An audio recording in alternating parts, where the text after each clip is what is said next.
पहली बात तो अपनी बात मैं शुरू करूं तो अभी हेमलाल जी ने सरकार की अच्छी प्रशंसा की, प्रशंसा करना भी चाहिए। लेकिन एक बात उन्होंने जिस शब्द का प्रयोग किया, जिस प्रकार से उन्हें रिम्स 2 को लेकर के किया, उन्होंने कहा कि भाई कुछ लोग विरोध कर रहे हैं, असामाजिक तत्व है।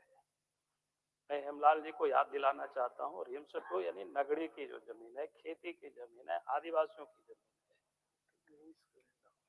और आदिवासियों की जमीन को जमीन से उजाड़ना और उसको बचाने के लिए अगर असामाजिक तत्व ही भरना पड़ेगा तो हम बनेंगे, हम उससे पीछे नहीं हटेंगे। इसलिए हेमलाल जी, मैं आपको अब सरकार को मैं सचेत कर देता हूँ, भाई आप हॉस्पिटल बनाइए, हम उससे कहीं भी क्या बोलते हैं विरोध नहीं करते हैं, क्योंकि उसके लिए बहुत सारी जमीनें पड़ी हुई है, बंजर भूमि है जहाँ खेती नहीं होता है। 10 किलोमीटर 20 किलोमीटर हट करके बनाइए। अरे यार अभी तो ठीक करो ना भाई। सूरज जी, सूरज सूरज जी, सूरज तो डोंट मैं कह इंटरप्ट। रहा था कि अब हॉस्पिटल कहीं भी बन सकता है 10-20 किलोमीटर। जब यहाँ से इलाज के लिए लोग हैदराबाद जाते हैं, इलाज के लिए लोग दिल्ली जाते हैं, इलाज के लिए लोग विलोर जाते हैं, तो अब रांची में 10-20 किलोमीटर हट करके लोग नहीं जाएंगे ऐसा नहीं है। आप सड़क बना दीजिए अच्छी ढंग से। तो इसलिए मैं हेमलाल जी से कह रहा हूं, अगर अपनी जमीन को बचाने के लिए अगर सरकार की नजरों में असामाजिक तत्व है तो मैं कहूंगा कि असामाजिक तत्व बनकर के भी अपनी जमीन को, अपनी हक की लड़ाई लड़ाई लड़नी चाहिए लोगों को। ये मैं सरकार को लेकर मैं अपनी बात प्रारंभ करूं अध्यक्ष महोदय, क्योंकि बजट पर, जनरल बजट पर तो चर्चा हो चुकी है, लेकिन उस दिन हम थे नहीं चर्चा में। और मैंने एक दिन बहुत पहले वित्त मंत्री जी का एक मीडिया को इंटरव्यू दे रहे थे, मैंने उस इंटरव्यू को सुना था और उसमें ऐसा लग रहा था कि भाई वित्त विभाग और वित्त मंत्री में कहीं कोई तालमेल नहीं। तो इसके बाद मुझे लगा कि मैं थोड़ा बजट के बारे में थोड़ा सा दिखाऊं कि क्या है इसमें से। तो आपको आश्चर्य होगा अध्यक्ष महोदय, 2025 और 26 का जो बजट था और 25 और 26 के बजट को ही फिर 26-27 में कई एक ऐसे विषयों को हूबहू जिसको बोलते हैं उतार दिया है। और इसलिए मैंने उसको दोनों ही कॉपी लाया है, 25 और 26 का। और वित्त मंत्री जी मैं मानता हूं कि काफी पढ़ते लिखते भी हैं, लेकिन मैं इस बार कह सकता हूं इन दोनों कॉपी को देख करके, पढ़ करके, तो मुझे लगता है कि शायद वित्त मंत्री जी ने जो बयान दिया था, लगता है कि बिल्कुल अध्ययन ही नहीं किया, अफसरों के ऊपर ही कंप्लीट उन्होंने छोड़ दिया। तो ये बड़ा दुर्भाग्यपूर्ण स्थिति है अध्यक्ष महोदय।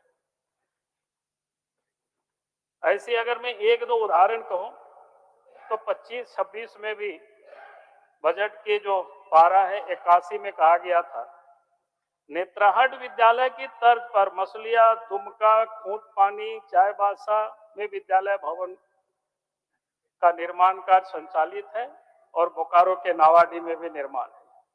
लेकिन आश्चर्य महोदय, 26-27 में भी ये बताया नहीं गया अभी कितना हुआ, क्या हुआ है, यानी कुछ हुआ ही नहीं। फिर 26-27 में भी उसी को फिर कॉपी पेस्ट कर दिया गया है। तो इस प्रकार की अनेक है, अनेक चीजों को उतना पढ़ाऊंगा तो फिर लग जाएगा कि बजट में यहीं पर पार हो जाएगी। तो इसलिए मुझे लगा कि ये बात मुझे लगा सदन को मैं जरूर सदन के समक्ष रखे, ताकि राज्य की जनता को भी पता होना चाहिए सरकार किस प्रकार से काम कर रही है, सरकार कैसे बजट तैयार कर रही है, सरकार की क्या प्रायोरिटी है। यह हमें इसको देखना चाहिए अध्यक्ष महोदय। अगर सरकार इसी प्रकार से चलेगी तो फिर मुझे नहीं लगता है कि हमें कोई बहुत अच्छी स्थिति में हम होंगे। अभी स्वास्थ्य विभाग है, इसमें मुख्य खाद्य आपूर्ति है और गिरी कर आपदा है। अब स्वास्थ्य विभाग का जो कि मूल विषय तो यही है अब मैं ही कहूंगा कि भाई स्वास्थ्य विभाग में भी कई एक ऐसे विषय हैं कि जो पिछले बार सरकार ने काम नहीं की और उसको इन्होंने इस बार भी उन्होंने क्या कहते हैं फिर से बजट में उसी को कर दिया। जैसे एक उदाहरण के लिए कह रहे हैं कि जो मेडिकल कॉलेज का उन्होंने 25-26 में कहा था, पिछले साल के बजट में सरकार ने कहा था कि पीपी मोड पर खूंटी, गिरिडीह, जमशेदपुर, धनबाद, देवघर, जामताड़ा जिलों में चिकित्सा महाविद्यालय का गठन प्रस्तावित है। हम उम्मीद कर रहे थे कि इस बार ये बताएंगे कि हाँ इसमें से इतना काम हमने किया, लेकिन वो बताया नहीं। फिर से उन्होंने 26-27 के बजट में भी उसी को किया, थोड़ा बहुत इधर उधर किया है। 26-27 के नए बजट में सरकार ने अपनी विफलता छुपाने के लिए मैंने बड़ी ही चालाकी से जमशेदपुर और देवघर का नाम को इस सूची से हटा दिया। अब कहा केवल धनबाद, गिरिडीह, जामताड़ा और खूंटी में ये कार्रवाई की बात कर रहे हैं इस समय। अध्यक्ष महोदय, अब क्या कर रहे हैं आप? भाई थोड़ा तो पढ़ा करो, थोड़ा देखा करो। अगर आप बजट में आप पास करते हैं, बजट में यहां लेकर के आते हैं सदन में और आप पैसे आप लेते हो, तो काम करके भी तो आपको दिखाना चाहिए, लेकिन वो काम कहीं नहीं दिखता। अध्यक्ष महोदय, इसे बिल्कुल साफ होता है कि किस प्रकार से सरकार काम कर रही है, कैसे सरकार चला रही है। ये इसमें से आप इस चीज को देख सकते हैं स्पष्ट रूप से। अभी आप हम सब सरकार ने एक योजना की काफी तारीफ करते हैं, तारीफ करना भी चाहिए सरकार को अपने काम को लेकर। हर सरकार करती है, लेकिन हमारा कहना है कि आप जो इतना तारीफ करते हैं उतना काम भी तो आप करके कुछ दिखाइए, लेकिन वो आप दिखाते नहीं। ये क्या है, आपका जो एयर एम्बुलेंस की कहानी है, इसको आप बड़ी बढ़ चढ़ करके बहुत प्रचारित करते हैं। हम कहते हैं झारखंड की दीवालों में या झारखंड की होर्डिंग में आपको कई जगह वो दिखाई पड़ा, बड़ी धूमधाम से हम लोगों को लाभ दिला रहे हैं। और ये 28 अप्रैल 2023 से एयर एम्बुलेंस सेवा शुरू किया है सरकार। 50% की छूट। लेकिन अध्यक्ष महोदय, ये बताते नहीं है कि आपने जब इतने वर्षों से शुरू किया कितने लोगों को लाभ मिला, कौन कौन लोगों को लाभ मिला, अब किसको आपने लाभ उठाया, दिलवाया, ये आप नहीं दिखाते, लेकिन उसको आप बार बार इसको आप दिखाते हैं। लेकिन मैं ये कह रहा था कि अध्यक्ष महोदय, अब गांव के गरीब लोगों को एयर एम्बुलेंस की उतनी जरूरत नहीं होती है, वहां भी जरूरत है जिनके लिए जो जा सकते हैं उसके लिए। लेकिन आप देख रहे हैं स्थिति क्या है अध्यक्ष महोदय, पिछले दिनों आपने देखा एम्बुलेंस नहीं मिला, डिब्बे में नवजात साव को पिता ले गए। ये फोटो है, अखबारों में छापा है। मंत्री जी, दुर्भाग्य है।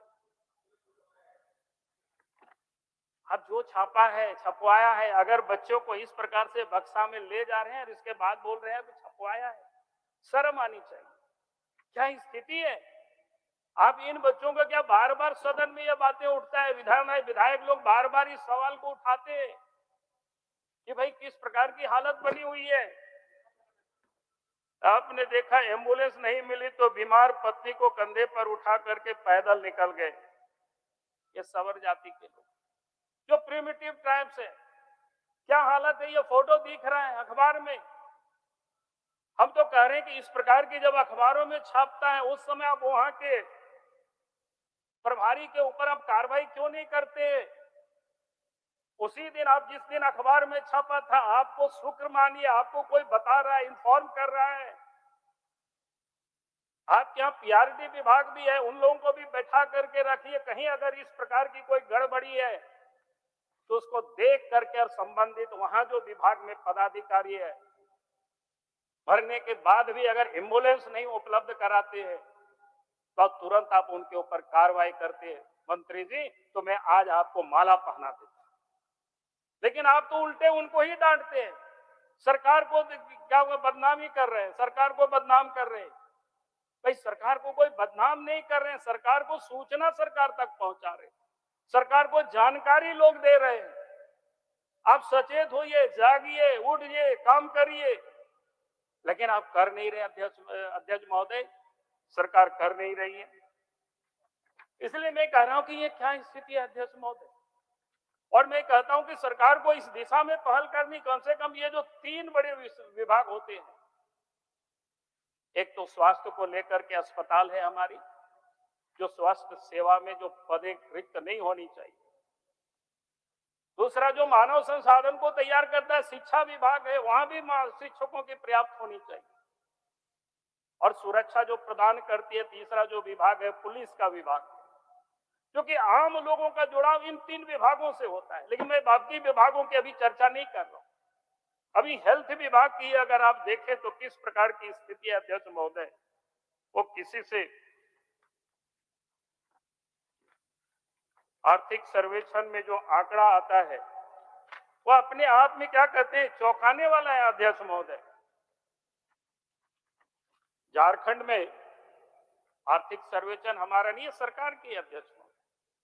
हमें लगता है कि स्वास्थ्य मंत्री को इस विषय को पढ़ना चाहिए कि आर्थिक सर्वेक्षण में स्पष्ट करता है कि राज्य में 66.5% बच्चे और 65.3% महिलाएं एनीमिया के शिकार हैं, यानी खून की कमी है उन लोगों में। इसके बावजूद जो बजट में क्या होता है वो हम सबको पता ही है। फिर हम उस पर क्या विचार कर रहे हैं? भाई, अगर इतनी बड़ी आबादी बच्चों को अगर खून की कमी होगी, महिलाओं के शरीर में खून की कमी होगी, तो क्या परिणाम होगा? हम उस दिशा में क्या पहल कर रहे हैं, क्या हम काम कर रहे हैं? या आपके बजट में कहीं कुछ दिखता नहीं है? अध्यक्ष महोदय, उसी आर्थिक सर्वे में ही है कि डॉक्टरों की 45% पद खाली है, 45.5%। ए ग्रेड नर्सों की पद 38.9% पद खाली है।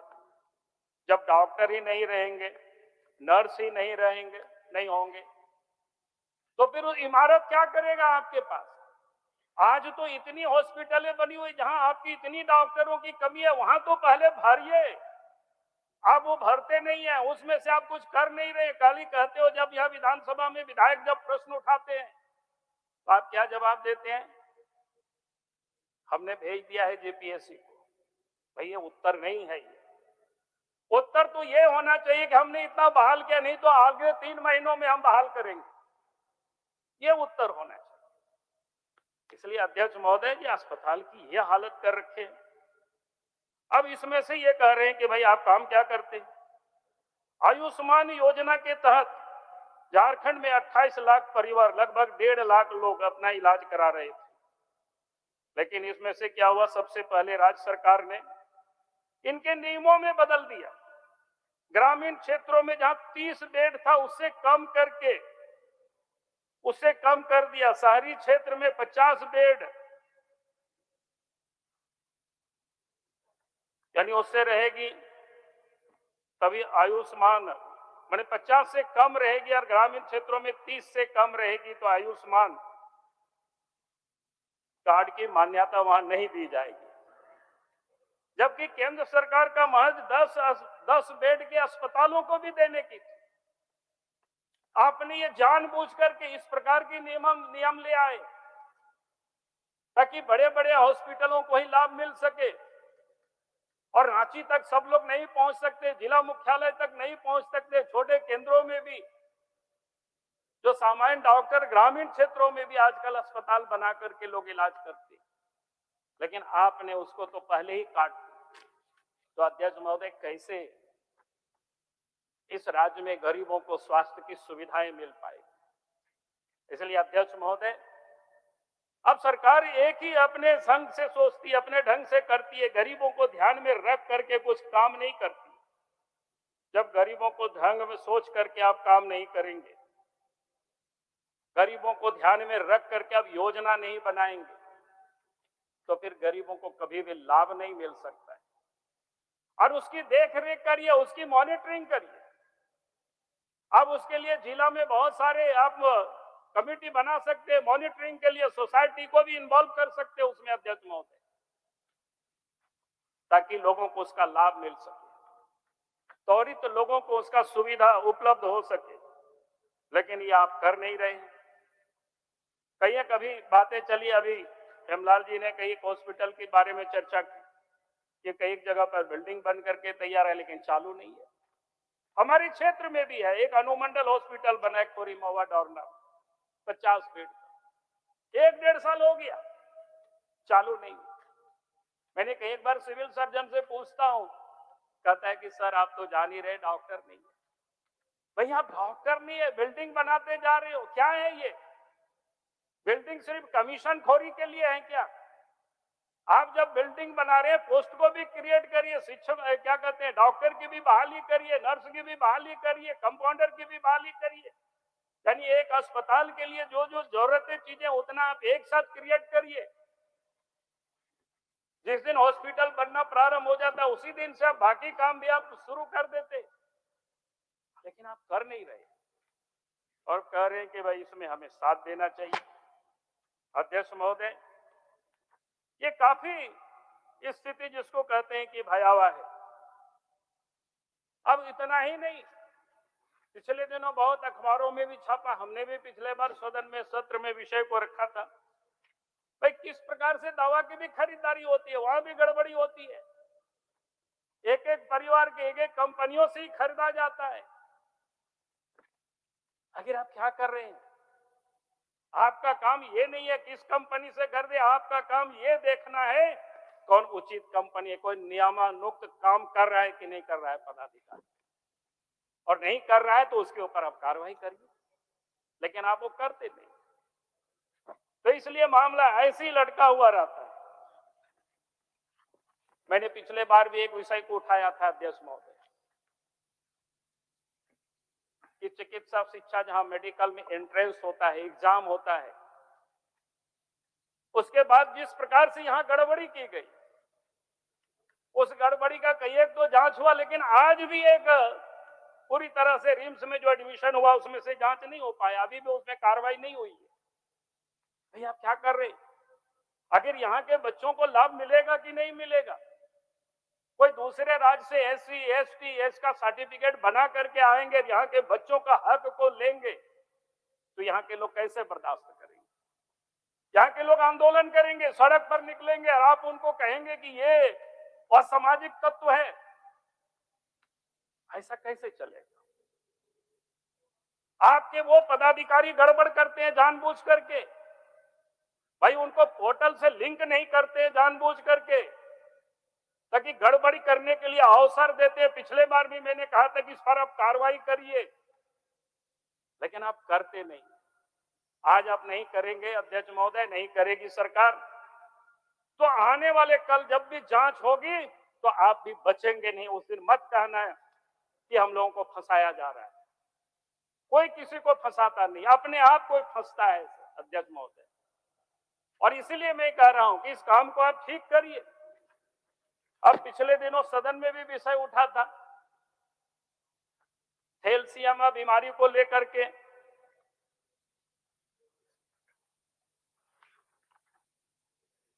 वो थैलेसीमिया अध्यक्ष महोदय, उसमें क्या हुआ था चाईबासा में, यानी 5 बच्चों को, 5 मासूम बच्चे थे जिनके ऊपर एचआईवी का संक्रमित खून चढ़ा दिया गया। अब इसके बाद यहां मंत्री, हम उत्तर बार बार मंत्री दे रहे थे जांच हो रही है। भाई जांच तो बाद में होती, पहले तो उन लोगों के ऊपर कार्रवाई होनी चाहिए। भाई अगर खून लिया जाता है जांच करके लिया जाता है, चढ़ाया जाता है जांच करके, अगर इसके बाद ऐसा उन्होंने गलत किया, इसका मतलब है वो लापरवाह कर रहे हैं। और उस समय ये जानकारी थी, पहले केंद्र और राज्य सरकार की टीम ने वहां जांच किया था और बता दिया था कि हाँ ये गड़बड़ियां हैं, लेकिन तब भी उन गड़बड़ियों को ठीक करने की दिशा में सरकार ने कुछ पहल ही नहीं, यूं ही छोड़ दिया। आप सोच सकते हैं अध्यक्ष महोदय कि झारखंड में एक जगह नहीं कई एक जगह इस प्रकार की घटनाएं हुई होगी, कौन जानता है। गरीब कहां टेस्ट करा पाते हैं। एक दिन कुछ एनजीओ के लोग हमसे मिले थे, बताया कि झारखंड में उन लोगों की जानकारी में 11,000 से अधिक की संख्या में थैलेसीमिया की पेशेंट है अध्यक्ष महोदय, उससे भी अधिक हो, क्योंकि जांच की कोई किसी प्रकार की व्यवस्था नहीं है, जांच महंगी है। अध्यक्ष महोदय, हम सरकार से कहेंगे आप इस थैलेसीमिया बीमारी के लिए जांच के लिए हर जिला मुख्यालय में अब लगाइए, क्योंकि जांच में लोग बोलते हैं कि 1,000-1,200 रुपया लगता है, गरीब बेचारा कहां से जांच करा पाएंगे। और खून की कमी, पहले मैंने कहा कि एनीमिया की शिकायत है, कैसे होता है, मैं मेडिकल के तो नहीं हूं, डॉक्टर तो आप खुद हैं मंत्री जी यहां पर, उनको पता है अच्छी तरह से।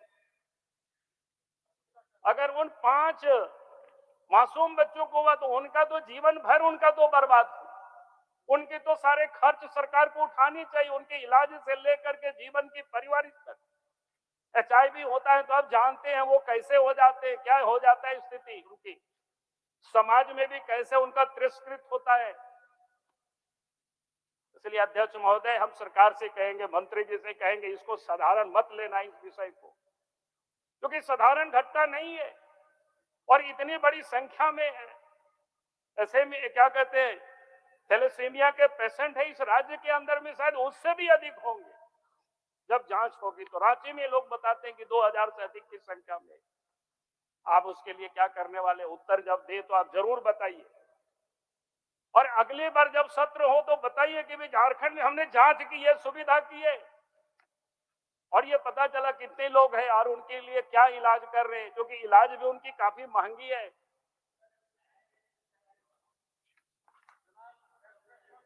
आप अपने उत्तर में लिख के रखिए, आप उत्तर में जवाब दीजिएगा, लिख कर।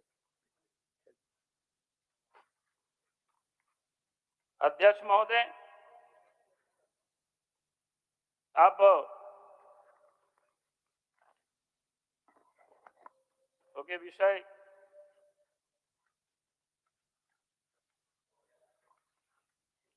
क्या बोले? माननीय नेता प्रतिपक्ष, 1 मिनट समय बचा हुआ है। क्या हो गया? समय 1 मिनट बचा हुआ है। 1 मिनट ही बचा है अध्यक्ष महोदय। ऐसे तो हम ऐसे भी खड़े होकर के बोल सकते हैं, तो 2-4 मिनट तो और रहेगा ही। बोल लीजिए, कंक्लूड करिए। तो मैं ये कह रहा था, नहीं बाद में नहीं बोलेगा, ऐसा कैसे बोल दिया जी। हमने कहा कि अध्यक्ष महोदय, जिसकी इन्होंने बड़ी ढिंडोरा पीटते हैं साड़ी धोती योजना में, लेकिन इनका आर्थिक जो सर्वेक्षण उसमें भी इन्होंने पोल खोल दिया अध्यक्ष महोदय। यानी इसमें बजट में तो इन्होंने 600 करोड़ रुपया की प्रावधान किया हुआ,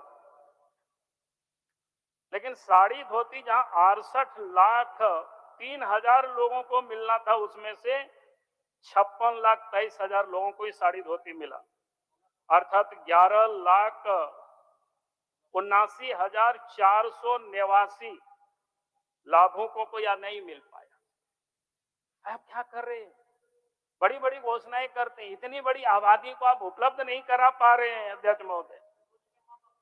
दाल नमक की आप बात करते हैं, बड़ी बड़ी 8 महीनों से दाल और नमक लोगों को नहीं मिला है।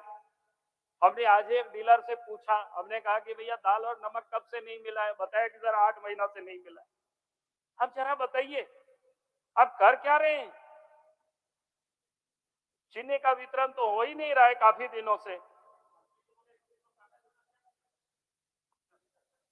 और आज मैं कहूंगा कि आप तो केंद्र सरकार की आपको बधाई देनी चाहिए।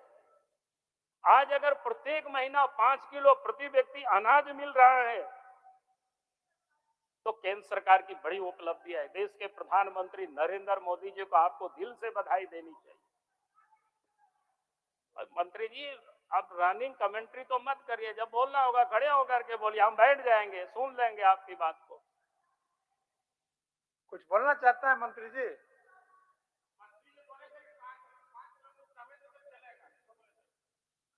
तो उसमें भी अध्यक्ष महोदय, सूचना में आपने नहीं, सूचना में बोलना है, बोलिए। सूचना अध्यक्ष महोदय, सूचना में यही कहना है, वो जो कह रहे हैं कि केंद्र सरकार को धन्यवाद करना चाहिए कि 5 केजी चावल हमें उनके ही ये से मिलती है। अध्यक्ष महोदय, तो कांग्रेस की ही सरकार थी जिसने ये नियम बनाया था, आज उनको धन्यवाद। चलिए, ठीक है। चलो ठीक है, कौन बनाया नियम उस पर मैं व्याख्या नहीं करता हूं, क्योंकि पूरा देश जानता है इस बात को। हम ये कह रहे थे कि अध्यक्ष महोदय, केंद्र सरकार के द्वारा झारखंड को 60,21,000 राशन कार्ड धारी अपने परिवार को, राशन कार्ड धारियों को जो अनाज भेजा जाता है, लेकिन उसमें भी सब लोगों को नहीं मिलता है। इनका ये आर्थिक सर्वे, उसमें वो बता रहा है 84.4% ही चावल गेहूं का वो वितरण हो पा रहा है। अब जरा सोचिए अध्यक्ष महोदय, किस प्रकार से अनाज लोगों को मिल रहा है। धान की खरीदारी का वही हालत है अध्यक्ष महोदय, क्योंकि आपने थोड़े समय को बता दिया कि कम है। 60 लाख कुंटल का इन्होंने बनाया था, लक्ष्य रखा था कि इतना धान की खरीदारी करेंगे। अभी तक जो किसानों की उन्होंने कहा था 2,85,682 किसानों ने निबंधन कराया।